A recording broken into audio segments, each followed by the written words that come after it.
Boa noite, irmãos, a paz do Senhor.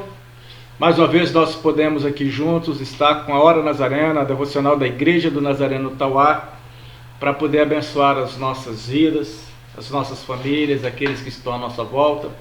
Hoje meditando em mais um texto da Palavra do Senhor, que se encontra lá na carta do apóstolo Paulo à Igreja de Coríntios, a 2 Coríntios capítulo 4, do versículo 16 ao 18. 2 Coríntios capítulo 4, 16 a 18. Vamos meditar juntos nessa palavra. Vai nos dizer o seguinte: por isso não desanimamos. Pelo contrário, mesmo que o nosso ser exterior se desgaste, o nosso interior se renova dia a dia, porque a nossa leve e momentânea tribulação produz para nós um eterno peso de glória, acima de toda a comparação, na medida que não olhamos para as coisas que se veem, mas para as que não se veem, porque as coisas que se veem são temporais, mas as que não se veem são eternas. O apóstolo Paulo, ele é literalmente um dos fundadores da igreja em Coríntios. Ali ele fica pelo menos uns 3 anos edificando essa igreja, e onde ele também tem muitos desgastes.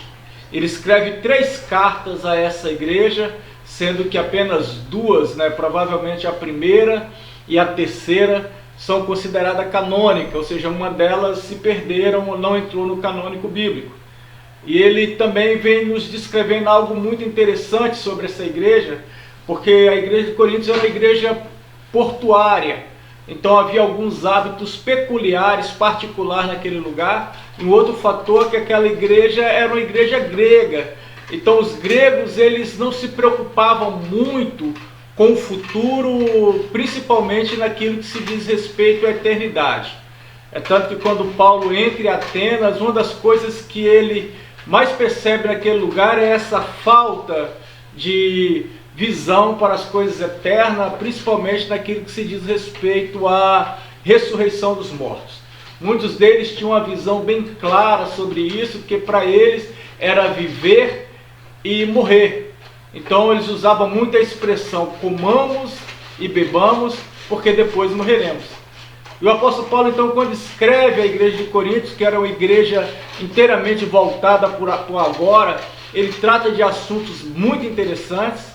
A gente vai ver que ele praticamente gasta 3 capítulos, podemos dizer assim, da sua primeira carta, falando sobre como se deveria usar o Espírito Santo. E na segunda carta ele vem falando principalmente das coisas celestiais.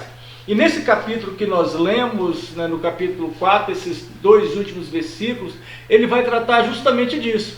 Pensa numa igreja, num povo que estava tão preocupado no agora, que eles passaram a esquecer as coisas que hão de vir. É a essa igreja que o apóstolo Paulo escreve que se a nossa preocupação estão apenas nas coisas deste mundo, nós somos os homens mais miseráveis do mundo. Mas nesse texto ele vai dizer algo bem claramente em relação a essas coisas. Primeiro ele fala: não desanimeis. Essa momentânea tribulação tem para nós um peso de glória.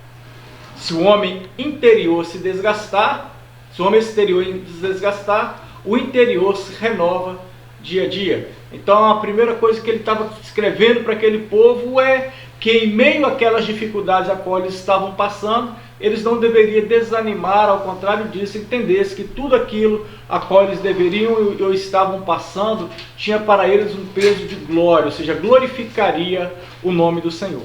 Nós estamos passando um período muito complicado, muito difícil.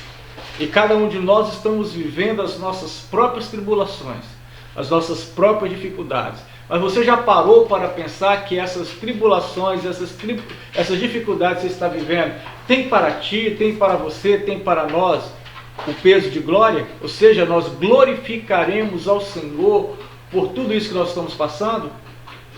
Já parou para pensar que o ano que vem, ou daqui a 2, 3 anos, nós vamos estar falando sobre tudo isso e como foi que Deus fez coisas maravilhosas, como nós nos reunimos pela internet, como marcamos períodos de oração, como oramos por causas e Deus respondeu. Então é isso que fará conosco em peso de glória. Outra coisa, nós sabemos que certamente há um grande desgaste em todas essas coisas. Mas você já parou para pensar que em meio a esse desgaste, Deus renova o nosso homem interior cada dia? O exterior vive o desgaste, vive as dificuldades, vive isso e aquilo outro. Mas o interior, ele se renova cada dia. A cada dia ele traz para nós uma expressão ainda maior que nós possamos, de fato, confiar no Senhor. E por último, o que ele começa a nos dizer claramente é que, acima de tudo isso, nós não devemos comparar essa tribulação com aquela dos últimos dias, de fato, né? Ou seja, aquele último período a qual, né, vem descrito na Bíblia, em Daniel, em Apocalipse, em Mateus.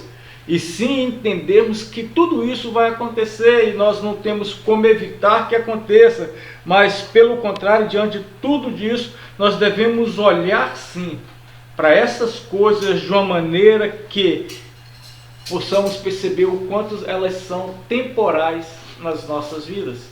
Ou seja, tudo o que nós passamos aqui, seja positivo, seja negativo, elas são temporais. Ou seja, há tempos bons, há tempos de bonanças, há tempos de dificuldades, há tempos de paz, há tempos de luta, há tempos de plantar, há tempo de colher, há tempo para todas as coisas aqui nessa terra. Mas o que nós precisamos saber é que há algo que é eterno, e é nisso que nós devemos pensar, é nisso que nós devemos concentrar as nossas vidas. E o que é que nós devemos falar como algo eterno?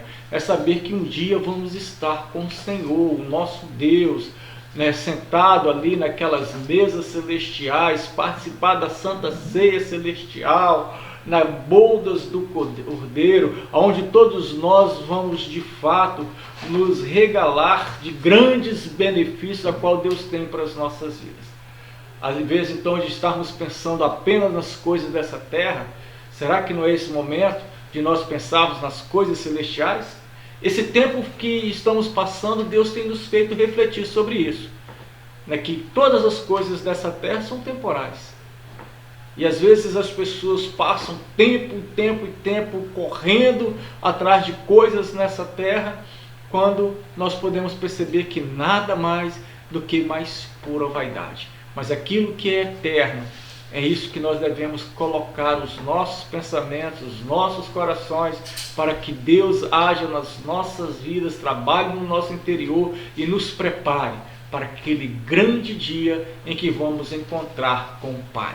Então, irmãos, Deus abençoe. Essa é a Hora Nazarena, devocional da Igreja Nazarena do Tauá, para abençoar a sua vida. Lembramos que amanhã, domingo, nós teremos a nossa escola dominical às 9 horas da manhã e o nosso culto evangelístico às 19 horas. E na próxima sexta-feira, né, nós já queremos avisar, nós vamos estar fazendo nossas 24 horas de oração. Será feito cada um na sua casa, e eu te convido a colocar o seu nome, né, na nossa lista de oração, o horário que você pode orar, e nós vamos estar mandando, né, os motivos de oração, para que todos possam participar e fazer um período a qual nós estaremos buscando ao Senhor. Deus te abençoe, irmãos. Até amanhã. Fique com Deus.